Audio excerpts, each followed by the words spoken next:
الحمد لله رب العالمين نحمده ونستعينه ونستغفره ونعوذ بالله تعالى من شرور أنفسنا ومن سيئات أعمالنا إنه من يهده الله فلا مضل له ومن يضلل فلا هادي له أشهد أن لا إله إلا الله وحده لا شريك له وأشهد أن محمدا عبده ورسوله لا نبي ولا رسول بعده.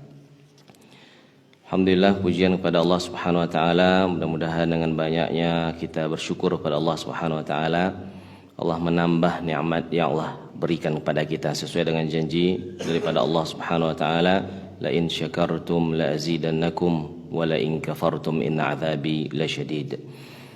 Kemudian mari kita memperbanyak salawat dan salam kepada Nabi besar Muhammad sallallahu alaihi wasallam.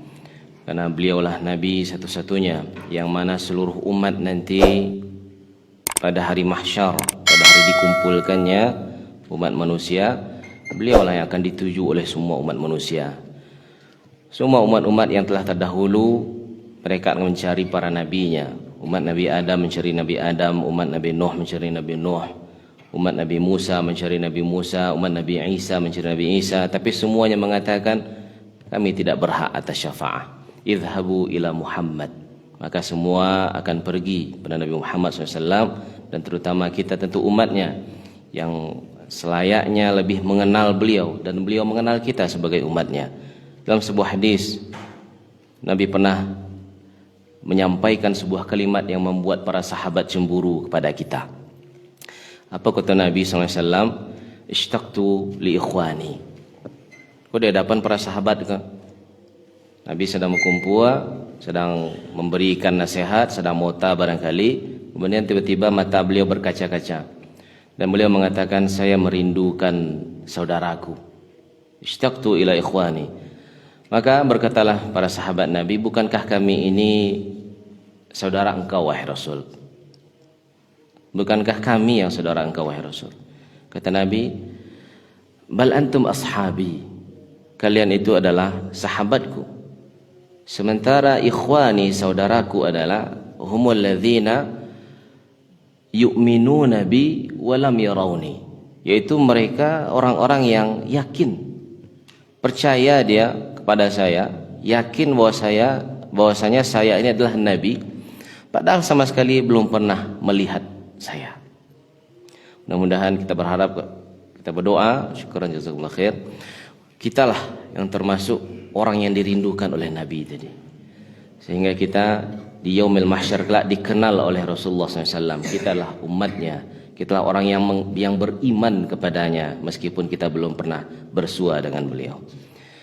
Kaum muslimin, kaum muslimat yang semoga Allah muliakan, insyaallah dalam kajian yang akan berkelanjutan ini kita akan kembali membahas sebuah kitab yang berjudul Al-Kabair. Kitab Al-Kabair ditaklif oleh Al-Hafiz Abi Abdullah Muhammad bin Uthman Al-Zahabi. Kami berusaha membaca tarajim atau biografi tentang Imam Al-Zahabi ini. Beliau ternyata ulama yang sangat besar, ulama hafiz min hufazil muslimin, ulama yang hafal Al-Quran, hafal ratusan ribu hadis, dan bukan hanya sekedar itu, kelebihan beliau adalah beliau hafal dan kenal dengan rijal, kenal dengan orang-orang yang hebat. Oleh karena itu, beliau tidak hanya menulis satu dua kitab, banyak kitab yang beliau tulis. Salah satu yang paling terkenal, dan itu mungkin kalau disusun di sini ada 1,5 meja ini panjangnya. Nama kitabnya Syiar A'lamin Nubala. Syiar jamak dari sirah, yaitu kisah perjalanan. A'lamin Nubala, orang-orang yang mulia, orang-orang yang tinggi, orang-orang yang hebat. Jadi itu beliau tulis. Jadi beliau selain beliau seorang hafiz, seorang yang paham tentang tafsir Al-Quran juga, beliau adalah seorang mu'arrikh, pakar ahli sejarah.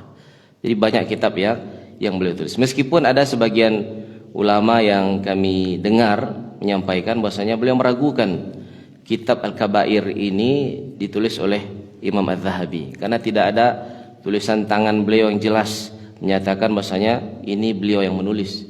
Ini hanya ditemukan sudah tercetak begini saja. Jadi kalau tidak tulisan tangan Imam Zahabi langsung yang ditemukan, ada orang meragukan. Namun meskipun demikian, ini sudah tertulis dan ulama sudah banyak yang menjelaskan, banyak yang memaparkan. Nah, itu tidak jadi soal bagi kita. Yang jadi penting adalah apa yang ada di dalam ini.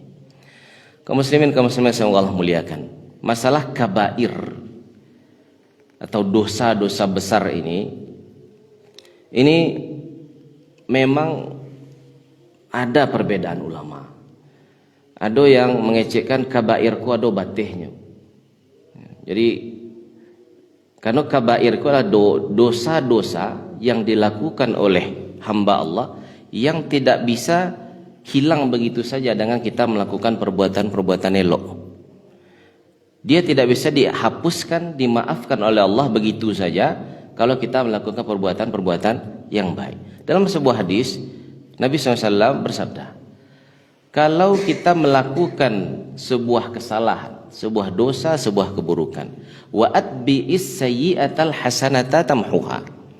Kalau kita melakukan sebuah keburukan, kesalahan, dosa-dosa yang tentu di luar dosa-dosa besar, tidak termasuk dosa kabair, kemudian awak ikuti perbuatan salah, perbuatan dosa-dosa kecil tadi dengan perbuatan baik, maka niscaya perbuatan baik tadi menghapus perbuatan dosa kecil, meskipun kita belum bertobat dari dosa-dosa kecil itu. Nah, itu beda antara kabair dengan bukan kabair. Tidak bertobat bana awak daripada melakukan dosa-dosa kecil. Ketika kita melakukan perbuatan yang baik, perbuatan baik tadi mampu bisa dia menghapus dosa-dosa kecil. Ini bukan sekedar niat, tapi sudah terlaksana. Allah tak kerajokan dia awak dosa-dosa ketek tadi, kemudian awak ikuti, sadar awak astagfirullah. Apa kerajo sebentar kau? Ndak iyo, ndak batu. Awak ikuti kemudian dengan melakukan dosa-dosa, melakukan perbuatan yang elok-elok, zikir, salat, puasa sunnah, tegur sapa, menyapa orang, menyebarkan salam, perbuatan yang baik-baik. Maka perbuatan baik tadi akan menghapuskan segala macam dosa kecil. Dan dalam hadis yang lain juga Nabi pernah bersabda, Ramadan ila Ramadan, salawatul khams, al-jum'atu ila al-jum'ah, mukaffiratun lima bainahuma. Awak melakukan puasa di luar Ramadan sampai berjumpa lagi kita dalam puasa bulan Ramadan di tahun berikutnya, maka semua dosa-dosa kecil antara Ramadan dengan Ramadan Allah hapus. Kita sholat Jumat, besok sama nyumai, batal mula aja sholat Jumat yang berikutnya. Nah, dosa-dosa kecil yang kita lakukan di antara dua Jumat tadi Allah hapus. Salatul khams, awak sholat subuh kini, siapa yang menjamin awak maksum dari melakukan dosa dan kesalahan? Mungkin agak sejam lain, agak setengah jam lain, agak 2 jam lain, menjelang sembahyang zuhur, solat zuhur, mungkin ada dosa-dosa kecil yang kita lakukan. Ketika kita solat subuh, kemudian kita lakukan solat zuhur, dosa di antara subuh dengan zuhur Allah hapuskan. Ketika kita solat zuhur, kemudian kita solat asar, dosa di antara zuhur dengan asar Allah hapuskan. Ketika itu tidak termasuk al-kabair. Bagaimana kalau dengan kabair? Oh, tidak bisa. Kabair tidak bisa hilang, dihapus begitu saja, kecuali dengan satu hal, dengan taubat. Taubat. Maka didefinisikan lagi lah oleh ulama, apa itu taubat? Apa itu taubat? Taubatlah ketika seorang hamba menyadari dengan sesadar-sadarnya yang dia lakukan tadi adalah dosa, dosa yang sangat besar, dan Allah marah terhadapnya. Mungkin Allah mengancam hamba tadi dengan neraka, atau Allah ancam hamba tadi dengan ghadab, dengan marah, atau Allah ancam hamba tadi dengan laknat, atau Allah ancam hamba tadi mungkin hilang imannya, maka itu termasuk dosa-dosa yang besar. Jadi ditakriflah oleh Ibnu Abbas tentang kabair. Jadi kalau kita, bukan berarti berarti tidak awak mengerajukan dosa-dosa kita. Lah tahu dosa-dosa gadang iko yang harus tobat, yang kita nak dikerajukan, bukan. Gunanya kita memahami, membaca, mengkaji kitab kabair ini agar kita bisa berhati-hati dalam berbuat kesalahan. Bukan berarti menghindari kesalahan, tidak melakukan kesalahan sama sekali, tidak bisa. Tidak bisa. Kita ini hamba, kita ini manusia. Kata Nabi, jangankan kita, anak Nabi saja, anak-anak daripada Nabi, keluarga dekat Nabi, semuanya melakukan kesalahan. Kullu bani Adam, setiap anak cucu, asalkan awak termasuk anak cucu Adam, entah kalau awak anak cucu malaikat, anak cucu selain manusia, anak cucu Adam segala macam pasti melakukan khata, tempat melakukan kesalahan. Maka tidak bisa kita menghindari dosa, pasti kita berdosa. Rasul-rasul tidak ada dosa, itu adalah berdosa itu. Tak ada rasulnya melakukan dosa dari pagi sampai luar. Entah kalau sudah luar beko menjelang asar. Itulah berdosa itu. Merasa diri kita ini tidak berdosa, maksum. Padahal yang maksum itu cuma Rasulullah sallallahu alaihi wasallam. Yang terbebas dari dosa, yang sudah diampunkan oleh Allah apa yang sudah berlalu dari beliau dan apa yang akan mungkin beliau lakukan dari bentuk kesalahan itu cuma Rasulullah. Dan meskipun begitu, beliau pun ada melakukan kesalahan. Dan ditegur oleh Allah langsung saat itu juga. Tapi kalau menurut awak itu mungkin tidak kesalahan. Tapi bagi Allah itu kesalahan dan ditegur. Tidak layak seorang Nabi melakukan hal yang demikian. Makanya baca di juz 30 itu kan ada surah sesudah surah An-Nazi'at, surah Abasa namanya. Jadi Nabi sedang berdakwah ke, datang orang yang butuh, sedang ingin pula bertanya tentang Islam kepada Nabi. Nabi sedang berdakwah, sedang menyampaikan Islam, sedang mengajak orang untuk masuk Islam, memperkenalkan inilah Allah, inilah tauhid dan inilah yang syirik. Datangnya sibuk mengaju Nabi. Maka Nabi bermuka masam kepadanya. Tak tahu orang sedang sibuk kalah gitu. Padahal itu kan tidak termasuk dosa. Muka masam Nabi itu tidak termasuk.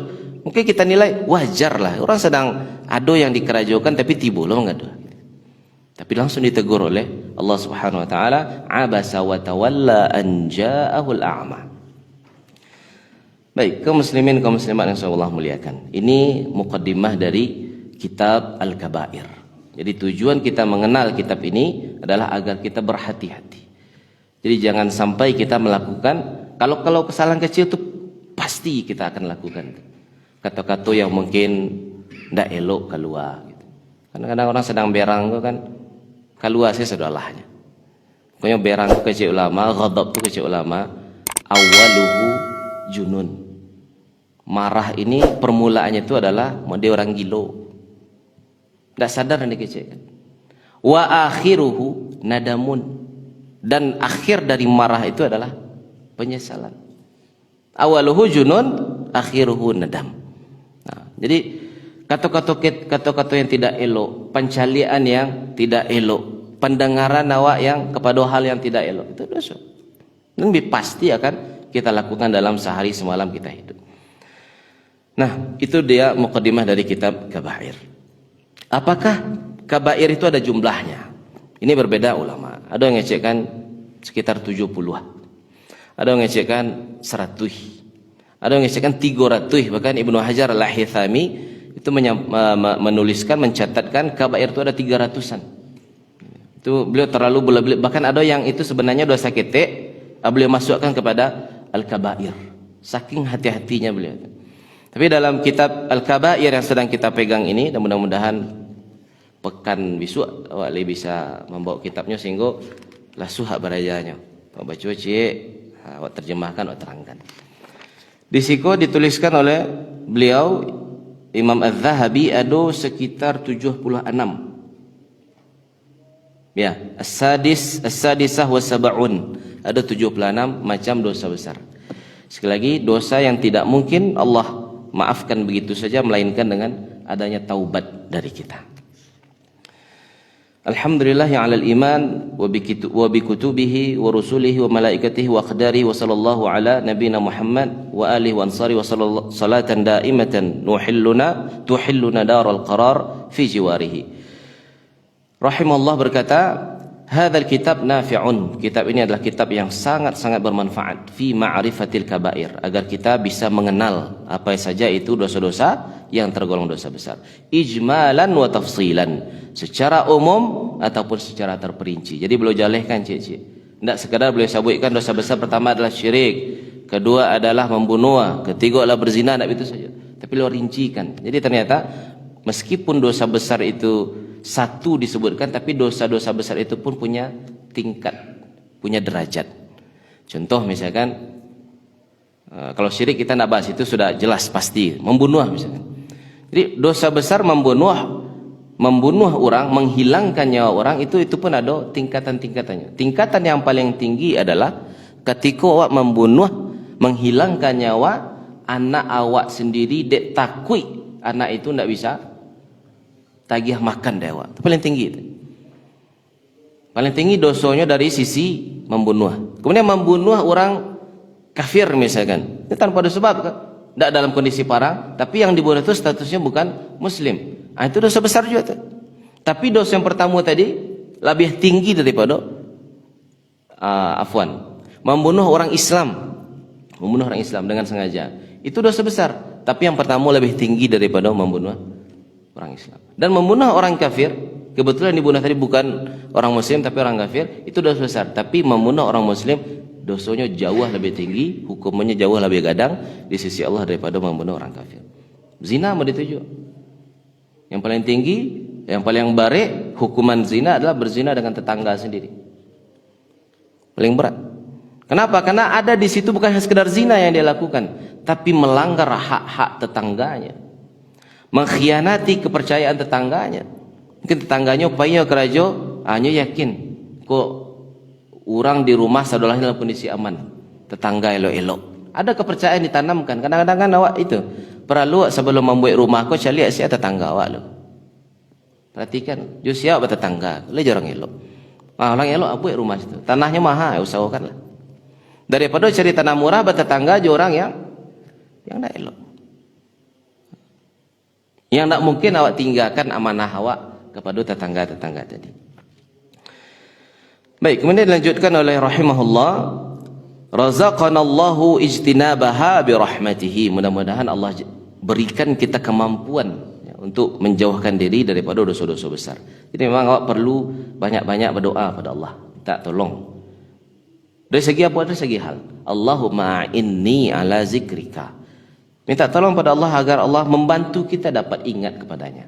Karena ketika seorang hamba bisa ingat kepada Allah atau menghadirkan rasa muraqabah, ada pengawasan dari Allah, itu secara otomatis ini akan bisa menghalangi dirinya, menahan dirinya daripada jangankan kabair, shaghair saja bisa menghalangi dirinya. Ketika bisa menghadirkan pengawasan langsung dari Allah. Allahumma a'inna ala dzikrika wa syukrika wa husni ibadatik. Kemudian qala ta'ala, jadi landasan beliau dalam menulis kitab kaum muslimin kaum muslimat yang Allah muliakan adalah pada surah An-Nisa. Surah An-Nisa ayat ke-31. Kata Allah, in tajtanibu kaba'ira ma tunhauna anhu nukaffir ankum sayyi'atikum wa nudkhilkum mudkhalan karima. Kalaulah seandainya kalian mau menghindari, menahan diri dari melakukan dosa-dosa gadang yang telah dilarang oleh Allah secara jelas, yang telah dilarang oleh Allah dan Rasulnya secara jelas. Apa akibatnya? Nukaffir ankum sayyi'atikum. Maka dosa-dosa kecil yang lain, kesalahan-kesalahan yang lain yang kecil-kecil, kami hapuskan insyaallah. Kami hapuskan. Maka tidak taubat pun kita, dosa-dosa kecil Allah hapuskan. Asalkan awak hindari melakukan dosa-dosa besar. Itu makanya perlu kenal apa saja itu dosa-dosa gadang. Karena awak pasti melakukan dosa-dosa yang kita. Kemudian kata Allah, nudkhilkum mudkhalan karima. Kami akan masukkan kalian ke tempat yang mulia, apalagi kalau bukan syurga. Jadi Bapak Ibu kaum muslimin yang semoga Allah muliakan, insyaallah awakku ketika menjadi umat Nabi Muhammad, insyaallah sarugo itulah kunci di tangan awak. Tinggal awak lai kau pacik taruh kunci ko atau kau campakkan. Baca awak mencampakkannya, ya kerajokan dosa-dosa gadang. Ini larang dari Nabi, itu kerajokan. Larang Allah itu kerajokan. Apa dosa-dosa yang gadang menurut Allah yang tidak mungkin akan bisa dihapuskan begitu saja, itu kerjakan. Artinya awak mencampakkan tadi. Maka kata Nabi dalam sebuah hadis, kullu ummati yadkhulunal jannah. Semua umatku yang mengikutiku, yang beriman kepada Allah dan aku sebagai nabinya, yadkhulunal jannah, insyaallah masuk surga. illa man aba, kata Nabi, kecuali ada yang tak namuahnya. Nah, heran sahabat, ada lo umat engkau nak namuah masuk surga ya Rasul? Ada. Wa man ya'ba ya Rasulullah? Alladhi ata'ani dakhala al-jannata wa man 'asani dakhala an-nar. Wa man 'asani faqad aba. Yang taat kepadaku masuk surga. Tapi yang bermaksiat kepadaku, ditentangnya aku, saya suruh begini, itu dikerjakan. Saya larang begini, itu dikerjakan. Saya suruh ini tapi tidak itu yang dikerjakan. Dia bermaksiat kepada Nabi Muhammad SAW. Maka itu artinya tidak mau dia masuk surga. Baik. Faqad takafala Allah azza wa jalla bihadha an-nasi liman ijtanaba al-kaba'ir bi an yudkhilahu al-jannah. Jadi kata penulis, kata Imam Zahabi, ini adalah jaminan dari Allah. Allah sendiri yang menjamin, yang mengatakan dengan ayat ini siapa saja di antara umatnya, umat Rasulullah dan di antara hambanya menghindarkan diri dari melakukan kabair, pasti Allah masukkan surga. Bapak Ibu yang Allah muliakan, neraka kok tidak usahlah dicuba. Ada kalimat yang Masya Allah lasuh lah mendengarnya. Jadi masuk surga kan memang harus dipasu. Untuk masuk surga memang diri aku harus dipasu. Jangan sukarela masuk surga, pasu diri masuk surga. Rancak awak masuk diri masuk surga daripada sukarela hati juga tiran sanang masuk neraka. Nak kesanangnya tiada. Samini bahasanya samini lah sada tiada nak kesanang hati. Ada sebuah hadis disampaikan Rasulullah, perawinya kami lupa, fima ma'nahu, dalam artinya nanti dari kiamat di hari tahkim, hari Allah akan menjatuhkan hukuman ini di surga ini neraka, Allah akan panggil satu orang di antara sekian triliun mungkin hambanya, orang yang paling susah hidupnya. Nah, fadhal barakallahu fiik. Paling susah hidupnya di dunia. Tak pernah senang sekali Allah je. Agak semini pun tak pernah senang, susah hidup. Tapi min ahlil jannah. Tapi dia termasuk golongan penduduk syurga. Maka dimasukkannya sebentar saja ke surga. Sudah sebentar. Mendewa mencelupkan jari ke ia mengaca ko ia ko langit talun gitu. Oh lah langit. Sebentar saja. Kemudian dikeluarkan balik. Kemudian ditanya oleh Allah, disaksikan oleh semua umat manusia. Ditanya oleh Allah, apa yang kamu rasakan wahai hambaku daripada kesusahan, kesempitan, kepaian hidup ketika di dunia? Kau jawaban hamba tadi, lam ash'uru bi aibu sin qatta. Ya Tuhanku, ya Allah yang maha mulia, ia tidak terasa dah. Sakit Allah juga dari kesusahan diri tidak ada terasa dah. Sebentar kau masukkan hamba ke dalam surganya, hilang saudaranya. Padahal saja ambo hidup di dunia sampai ambo mati mana, tidak pernah senang dah. Susah terus. Kena berang dek orang, kena susah pokoknya. Tidak salah diterangkan, susah. Awak selagi ada yang kena makan sehari itu berarti tidak termasuk susah. Bisa aja senyum bertemu orang, bisa aja wata-wata lama, itu tidak susah. Aku lahzah wahidah dimasukkan ke surga, kecilnya 80 tahun nambu hidup Allah hilang saudara kesusahan. Makanya tidak usah cuba. Bagak neraka agak seminit, usah seminit. Lahzah wahidah tidak bisa. Kemudian didatangkan oleh Allah orang yang paling senang hidup di dunia. Tidak ada susah seketika Allah juga. Paling senang, paling nyaman. Mungkin kalau kita kan mengaca lunau lumpur ya. Memijak lunau pun mungkin memijak lumpur pun tak pernah. Senangnya hidup. Tapi min ahli nar. Tapi dari penduduk neraka. Allah masukkan sebentar saja, celupkan. Keluar balik. Ditanya oleh Allah, wahai hambaku, apa yang kamu rasakan dari sa'adati dunia? Mana dia kebahagiaan dunia yang kamu rasakan? Apa kisahnya? Ya Allah, sekian puluh tahun kamu merasakan, mengecap kebahagiaan di dunia yang kau berikan, tapi karena tidak mampu mensyukurinya, lahzah wahidah finnar, hilang sudah. Tidak terasa. Kemudian qala rahimahullah, Allah berfirman, wa qala ta'ala walladzi yajtanibuna al-kaba'ira al-ithma wal fawahisha wa idza ma ghadibu hum yaghfirun. Kemudian dalam ayat yang lain itu dari surat Syura, dari ayat yang lain di surah An-Najm Allah berfirman, alladzina yajtanibuna kaba'iral itsmi wal fawahisha illa lamam inna rabbaka wasi'ul maghfirah. Ini ayat-ayat yang kita bacakan ini adalah merupakan janji dari Allah. Jadi untuk pangwek awak. Ini orang-orang yang menghindari dirinya dari berbuat dosa-dosa besar, wal fawahisha illa lamam, kecuali dosa-dosa kecil. Jadi lamam ni kata menurut tafsirnya adalah dosa-dosa kecil. Nah, apa akibatnya? Innallahu wasi'ul maghfirah. Kalau dia hindari dirinya dari melakukan dosa besar, dan mungkin dia akan melakukan al-lamam atau dosa-dosa kecil, maka ketahuilah innallahu wasi'ul maghfirah. Pengampunan Allah itu maha luas.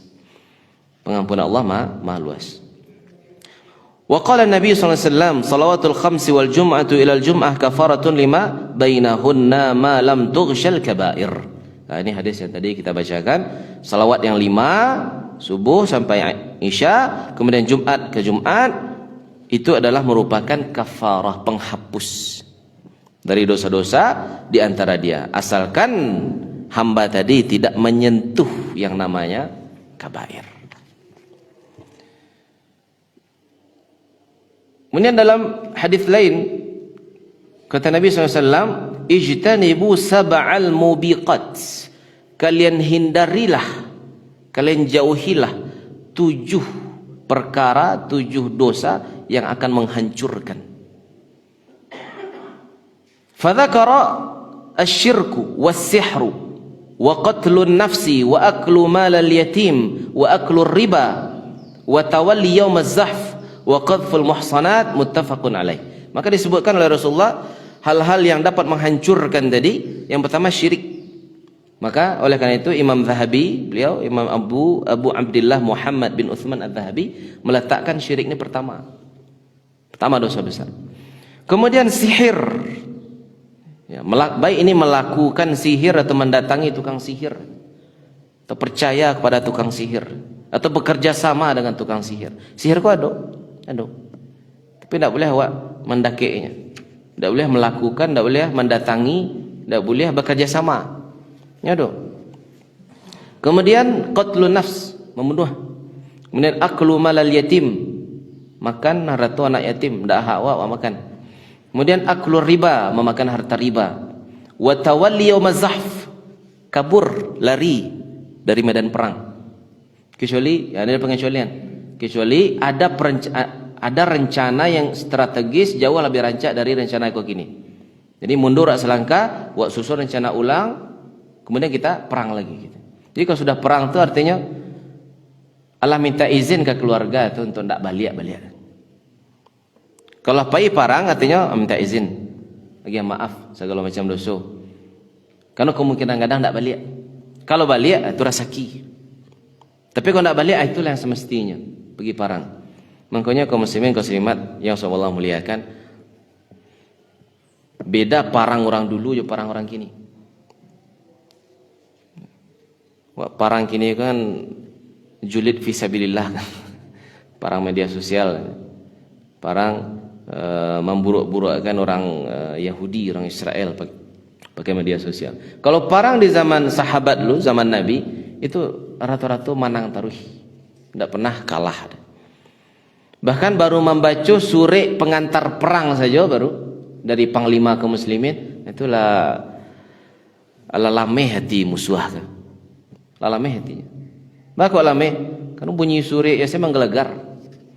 Jadi ketika disepakati perang akan terjadi di hari ko, tampaknya di siko, panglima kaum muslimin ko tidak langsung memutihkan perang. Perang lah ya, enggak.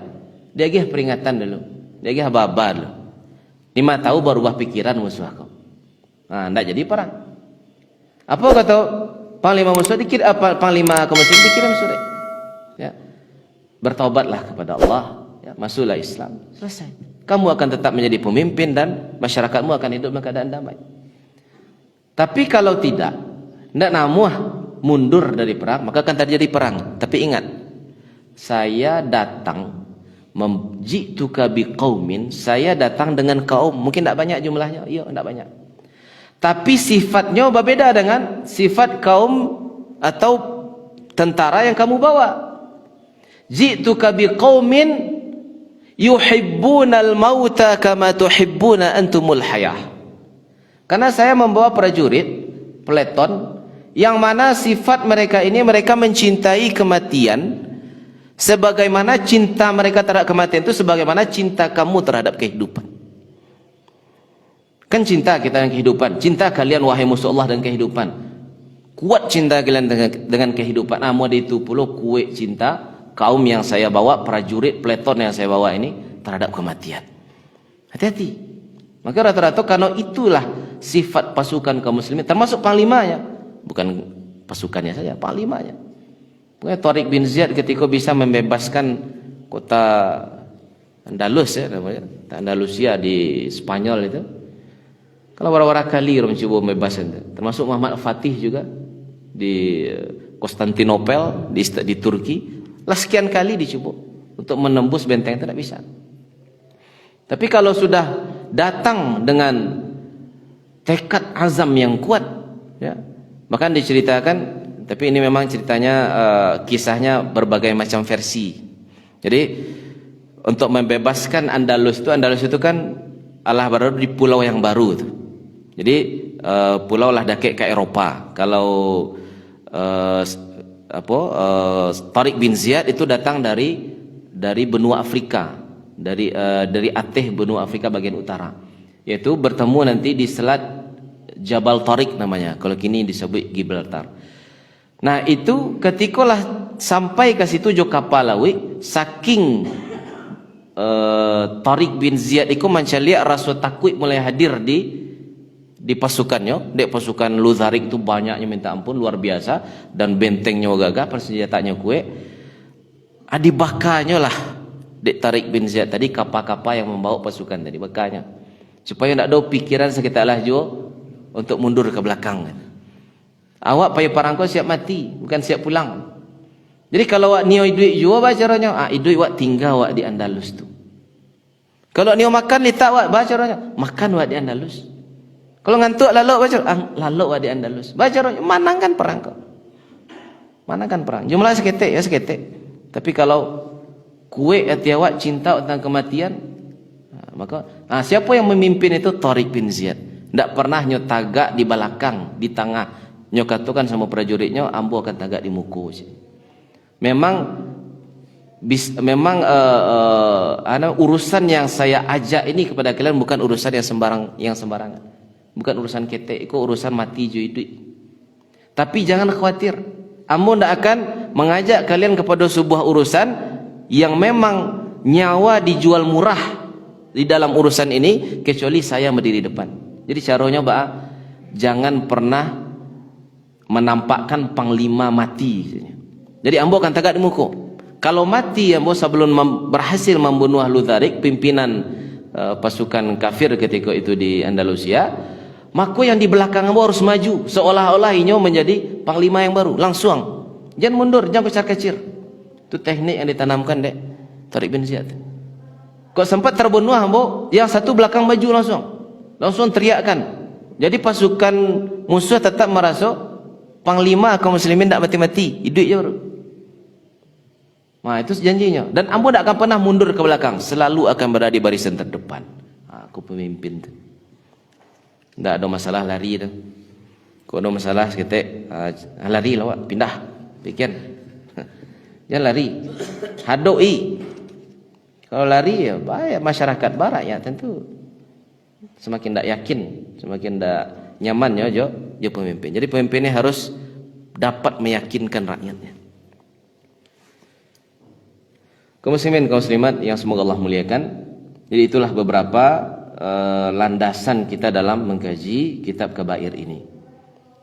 Kita jelaskan sedikit, ini ada penjelasan dari Ibnu Abbas. Tadi sudah kita sentuh sebetulnya, tapi untuk lebih menguatkan lagi kita sebutkan wa saddaqallah Ibnu Abbas, dan Allah membenarkan perkataan Ibnu Abbas. Al-hadits fima fihi hasr al-kaba'ir walladhi yattajihu wa yaqumu alaihi dalil anna man irtakaba huban min hadhil 'adha'im mimma fi haddun.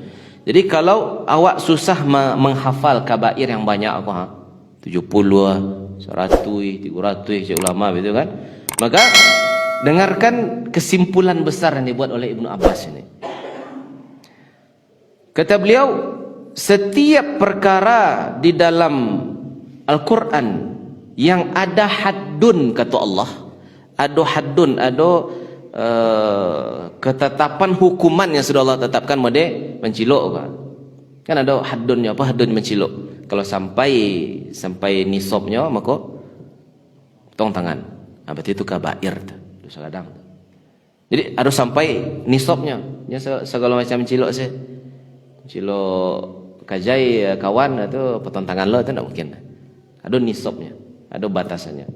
Atau ambil pena kawan, bismillah. Apa yang lain? Minum khamar. Apa yang lain? Berzina. Meskipun berbeda-beda. Yang sudah menikah hadnya iko, yang belum menikah maka hadnya meriko gitu. Pokoknya ada yang had, ada ketentuan hukuman yang Allah tetapkan di dunia atas seorang hamba, maka ketahuilah itu adalah kabair. Atau membunuh. Au jaa fihi wa'id, atau ada ancaman dari Allah fil akhirah.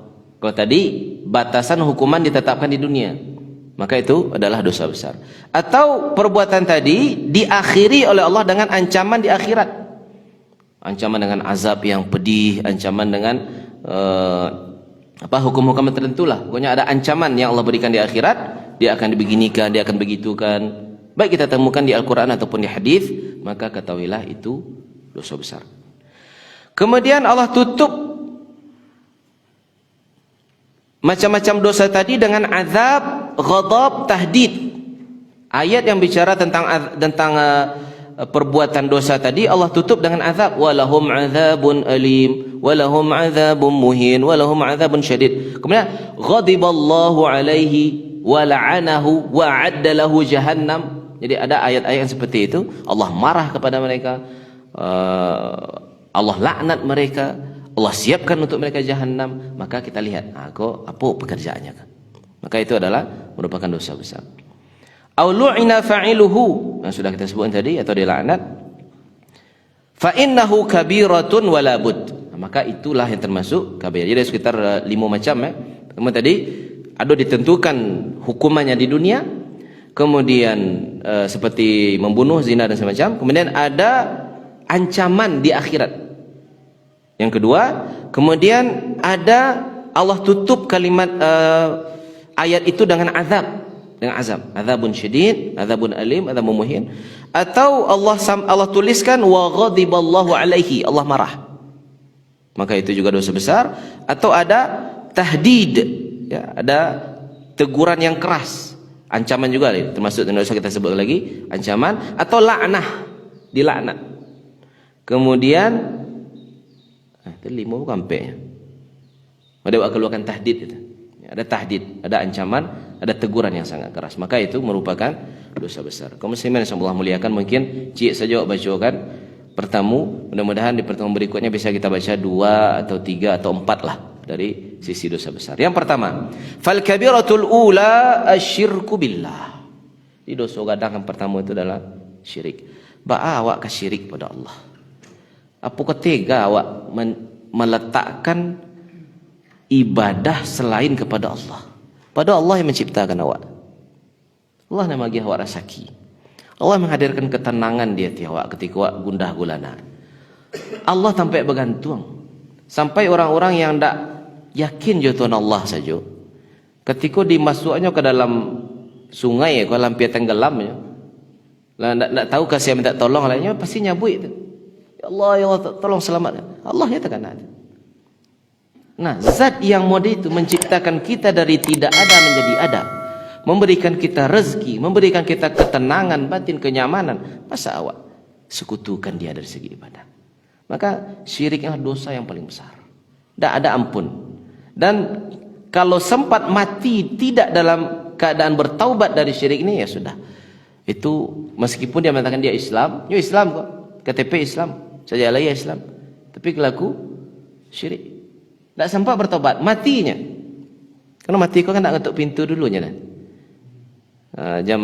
Sejam lain kau mati kau. Lalu tegur malaikat tadi, jadi sejam kau guna yang tobat. Allahumma inni atubu ilaik. Allah. Nak ngetuk pintu. Jadi ketika mati dalam kondisi syirik, khalidina fiha. Tak ada ampunnya. Mungkin dosa-dosa besar yang lain. Jadi ada yang kurang tadi terlupa cik. Dosa besar ke Bapak Ibu yang Allah muliakan, la tukhriju minal millah. Kondisi manusia yang melakukan dosa besar, dia dosa besar, tapi dia tidak menyebabkan keluar dari Islam. Dia masih fi dairatil Islam. Masih orang tahu Islam. Asalkan nyo bertaubat nanti maka selesai dosa besar. Tapi kalau nyo tidak sempat bertaubat, nah itu tadi. Allah akan agih dulu, baka dulu nyo di akhirat. Dihabiskan dosa-dosa besar itu, dibakanya dihukum, kemudian Allah akan masukkan ke syurga. Atau ada sebagian yang mungkin tidak lamanya dibakar. Alun Nabi dosanya lah, dosa gadang tadi, dia sempat mengerajukan alun taubat, dibakar. Kemudian asabahu syafa'atul Rasul, sampai kepadanya syafaat dari Nabi, maka dikeluarkan langsung pada dosa Nabi dibakar. Tapi intinya tidak mengeluar orang yang melakukan kabair, tidak mengeluarkan dia dari lingkaran Islam. Kecuali niko kan. Kecuali niko, asyirik, keluar dari Islam langsung. Allah hajinya, Allah umrahnya, Allah bersedekah sebanyak entahlah nak tetong lagi, syirik habis. Kamu apa ya? Habis. Maka kata Allah, la in asyrakta la yahbatan. Iku kata Allah pada Nabi Muhammad. Kata Allah pada Nabi Muhammad, ya Muhammad, kalau syirik engkau wahai Muhammad, habis seluruh sekalian amalmu. Bahkan di surah Al-An'am, itu di surah Al-An'am itu Bapak Ibu yang Allah muliakan, ada 8 balih Nabi itu dan Rasul Allah sebutkan dalam satu surat itu. Dan Allah tutup juga kalimatnya, la in asyraku la yahbatanna amalahum. Kalau mereka semuanya berbuat syirik, maka habis semua amalnya. Jadi syirik ini memang tidak ada ampunnya. Jadi mudah-mudahan Allah jauhkan kita dari perbuatan syirik. Kata Allah, innallaha la yaghfiru an yushraka bihi. Allah tidak akan mengampunkan sama sekali dosa-dosa orang yang melakukan syirikan kepada Allah. Wa yaghfiru ma duna dzalika. Tapi Allah bisa saja Allah ampuni dosa-dosa selain dosa syirik. Liman yasha, bagi siapa yang Allah kehendaki. Surah An-Nisa. Kemudian landasan berikutnya, waqala ta'ala innahu may yusyrik billah faqad harramallahu alaihi al-jannata wa ma'wahu an-nar. Ini dia yang ancaman tadi. Siapa saja yang berbuat syirik kepada Allah, menyekutukan Allah dari sisi ibadah, maka Allah haramkan atasnya surga dan tempatnya adalah neraka. Tidak ada ampun. Tidak ada taubatnya. Bukan tidak ada taubat, tidak ada pengampunan lagi di akhirat. Dan Nabi Muhammad SAW pun tidak akan bisa memberikan syafaat untuk pelaku syirik. Berzina dia, membunuh dia, masuk neraka dia di akhirat. Kalau dia terkena syafaat syafaat Nabi Muhammad SAW, bisa saja dia langsung dikeluarkan. Karena Nabi SAW dalam sebuah hadis menceritakan di hari kiamat kelak, setelah Nabi diizinkan untuk masuk surga, beliau sujud dengan sujud yang lama, panjang sujud beliau. Maka kata Allah, perintah malaikat untuk mendatangi Nabi Muhammad, suruh dia untuk bangun, bangkit, angkatlah. Nabi Muhammad tidak mau, dia sujud terus sampai engkau mau mengabulkan permintaanku wahai Allah. Maka sal, mintalah kalau mau itu. Sal tu'ta, mintalah Muhammad, maka saya akan berikan, saya akan kabulkan. Panjang sujud Nabi. Kemudian kata Rasulullah SAW, ummati, ya Allah, ummati. Kemudian dicarilah orang yang melakukan kabair, tapi kabair yang sebagaimana kita sampaikan tadi, ini kan bertingkat-tingkat. Jadi kabair yang bukan tingkat paling tinggi. Maka yang ditemukan dalam dia melakukan kabair di neraka dikeluarkan. Kemudian lah keluar sekian banyak golongan manusia. Diulang dek Nabi, lihat sujud Nabi yang sujud yang lama. Sampai nanti akhirnya sia saja kata Allah memerintahkan pada malaikat, carilah di neraka itu siapa saja yang di dalam hatinya mithqala dzarratin minal iman, perintahkan dia untuk masuk surga. Sampai mode itu bana sayang dan cinta Nabi kepada umatnya. Sampai saketik selah ada iman di hatinya, perintahkan keluarkan dia dari neraka. Tapi syirik tidak. Kalau saketik se dari iman berarti tidak syirik tu dah. Ada iman di hati. Tapi kalau syirik apa arti syirik? Antaj'ala lillahi niddan. Kamu siapkan untuk Allah penggantinya, tandingannya. Ibadah tidak kamu berikan kepada Allah, tapi kamu berikan kepada selain Dia. Wa huwa khalaqaka, tapi Allah lah yang telah menciptakan kamu. Wa ta'budu ma'ahu ghairahu, tapi kamu sembah pula zat, benda, orang, batu, pohon selain Allah. Minal hajar wal bashar, bahkan termasuk mohon maaf menyembah nabi pun tak boleh. Nabi wak muliakan seperti mulianya Allah tak boleh. Makanya kan tersesatnya kaum Nasrani itu kan di situ. Menjadikan nabi dia, Nabi Isa sebagai Tuhan. Letak tersesatnya di situ.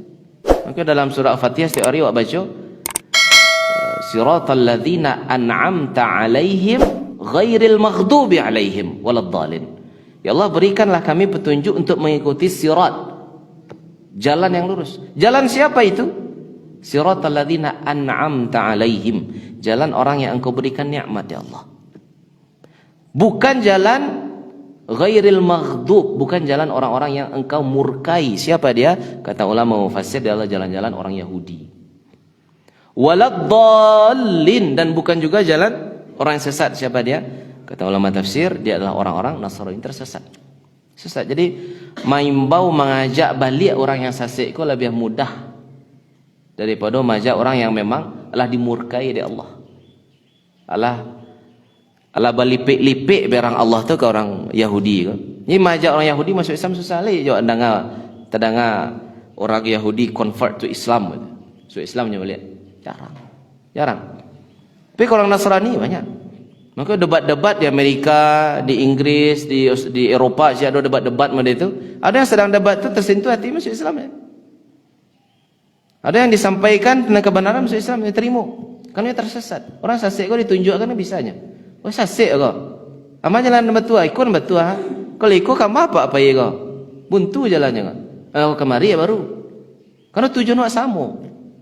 Tujuan orang Nasrani itu sama. Makanya ada kisahnya tu ketika Raja Najasyi, Raja Najasyi, karena ya Abdullah, mereka beriman pada Allah. Raja Najasyi ketika kan datang kaum muslimin ingin menyelamatkan diri ke Habasyah, diperintah oleh Nabi. Kemudian datanglah tukang lobby kaum musyrikin dan akhirnya masuk Islam. Tapi ketika itu tugas beliau sebagai tukang lobby kan? Saking santiangnya diplomasi. Dan ternyata bukan hanya ketika musyrik saja beliau santiang diplomasi. Masuk Islam pun beliau santiangnya diplomasinya. Sampai ada satu negara, satu daerah yang sangat luas besar, yang akhirnya memeluk agama Islam tanpa harus ada satu pun pertumpahan darah, hanya dengan diplomasi beliau sampaikan. Siapa beliau? Amr bin As. Amr bin As. Jadi kalau Khalid bin Walid memimpin pasukan untuk mengislamkan suatu negeri, itu ada juga perang terjadi. Abu Ubaidillah bin Ibnu Jarrah, ada juga perang terjadi. Tapi kalau Amr bin As memimpin pasukan untuk mengislamkan suatu negeri, apa kata-kata saja, mengecek saja, diplomasi. Kalau paham orang Islam orang tanpa ada pertumpahan darah, itu di Mesir Amr bin As. Jadi datanglah Amr bin As ke Habasyah atas perintah pembesar Quraisy ketika itu untuk mengirim balik mausia sepupu Nabi kalau tidak salah yang jadi pimpinan rombongan ketika itu, diusia kirimnya biar kami bawanya balik ke Makkah. Maka daripada itu inyo memburuk-burukkan Tuhananku wahai Raja Najasyi. Tuhan aku kan Isa, hanya buruk-burukkan, nyo keluarkan kalimat-kalimat yang tak cocok, yang tak memuliakan Tuhan aku. Masa aku terima orang yang merdeka? Ada diplomasi itu. Maka Raja Najasyi tidak serta-merta mengiyakan. Ditanya, apa perkataan nabimu terhadap Tuhan kami? Nah, dibacalah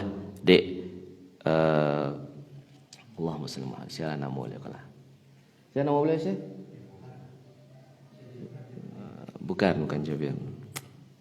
Pimpinan rombongan kaum muslimin yang ini hijrah pertama ini ke Habasyah. Kemudian beliau bacakanlah surat Maryam yang berbicara tentang Isa. Pertanyaannya tentang bicarakan Isa, tapi beliau jawab dengan surat Maryam tuntas. Jawaban tentang Isa, bagaimana mulianya kalimatuhu alqaula Maryam, kemudian bagaimana memuliakan ibunya Isa, proses kejadian Isa tanpa ada seorang ayah, dan sucinya ibu Maryam disampaikan dalam surat itu. Berkaca-kacalah mata raja tadi. Dari mana kamu tahu kalimat ini?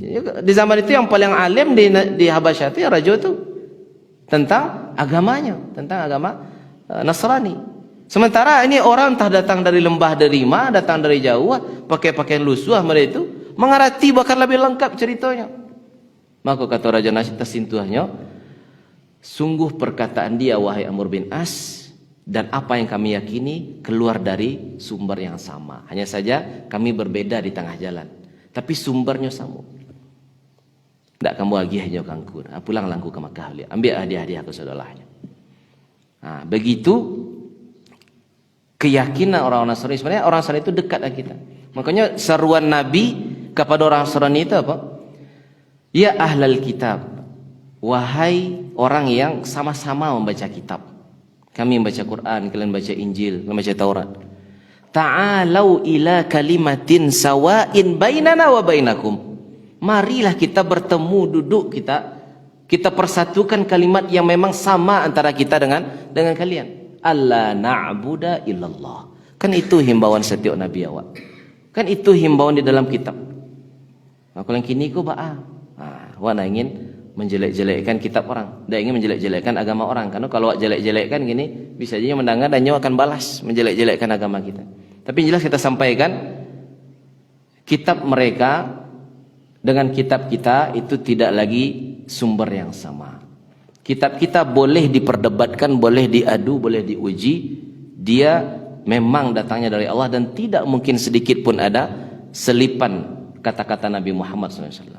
Sementara kitab mereka boleh diadu, boleh diuji. Akan terdapat distorsi, terdapat kesalahan demi kesalahan yang sehingga ketika itu dimasuki oleh perkataan manusia, maka mereka sendiri akan ragu gitu. Aduh, pernah uji coba lakukan di Amerika tuh, Bapak Ibu yang Allah muliakan. Dibacakan kitabnya pakai bahasa Inggris terjemahnya, tapi covernya dibuat Al-Qur'an kok. Tapi isinya bukan Al-Qur'an, dibacakan lah. Nah, coba dengan kok. Wah, Quran ngecek kok dengan baca itu kan. Kejamnya agama tu lain sih. Buruknya agama tu lain. Kalau kitab kami tak mungkin ngecek mana itu. Kitab itu. Oh, patutlah sih. Baik. Ya, saya yakin, saya sama saya sekata aku jo kata yang kata, "Iya betul. Kejam agama tu Mas." Dak rancak jalannya dah sih. Kalau mau lakukan sesudah kau, jangan terkejut nak sih. Dibuka cover. Ternyata ini adalah ikut. Wah, mulai berubah mukanya saudara. Ada yang sebagian lari. Mu dah sesuatu dah mau pergi salah. Mu ada urusan. Ada sebagian, tak kajut saya. Rasanya tak pernah membaca tu dah. Ya, pergi malah kau pernah baca. Hafal saya enggak, khatam saya enggak. Nah, Quran dihafal. Tak bisa diselewengkan. Ada niat-niat ingin merubah Al-Quran. Banyak orang yang akan tahu. Anak ketik pun bisa mengecek. Kalau salah kau. Imam membaca, kalau ada orang hafiz Quran dengan baik berdiri di belakang imam, bisa dia membetulkan. Karena Al-Quran tidak akan untuk terjaga, tidak mungkin diselewengkan atau ditukar. Bapak Ibu yang Allah muliakan, tidak selesai nomor pertama buat baca. Tapi secara garis besar kita sudah memahami, kalau kita melakukan dosa-dosa yang besar itu tidak mungkin Allah hapuskan kecuali dengan taubat. Dan hati-hati dengan dosa yang pertama ini, karena kalau tidak sempat bertaubat darinya, maka kita bukan lagi termasuk dalam lingkaran Islam, tapi kita sudah keluar dari Islam. Dan semua amal kita, haji kita, umrah kita, sedekah kita, solat kita, bahkan berapa puluh tahun pun kita lakukan, sekali kita berbuat syirik, hangus, hancur semuanya. La in asyrakta la yahbatanna amaluka wa la takunanna minal khasirin. Dan kita termasuk orang yang merugi. Puluh tahun beribadah, sekali syirik habis sedolahnya. Kaum muslimin yang Allah muliakan, demikian mungkin kajian kita pada pagi hari ini. Mudah-mudahan Allah merahmati kita dengan Al-Quran.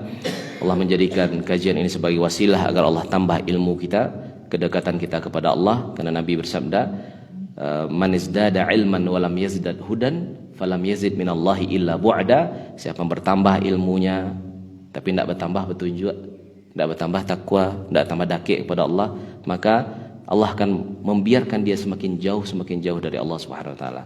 Dan mudah-mudahan juga kita berdoa supaya Allah kumpulkan kita di masjid yang mulia ini, Allah kumpulkan kita di surganya kelak bersama para al-anbiya was-siddiqin wasyuhada was-salihin wa hasuna ulaika rafiqa. Dan mudah-mudahan Allah syarat Allah 203 baleh, kalau tidak salah 203 baleh hari sampai hari kaum muslimin di Rafah terutama saudara kita Palestina masih lagi dalam kondisi yang terjajah, dibom, dihancurkan, dilecehkan, ditangkap dan dilukai. Mudah-mudahan Allah segerakan kemenangan bagi kaum muslimin. Amin amin ya rabbal alamin. Assalamualaikum warahmatullahi wabarakatuh. Syukran ya Rabbi, syukran. Hadaita qalbi, syukran.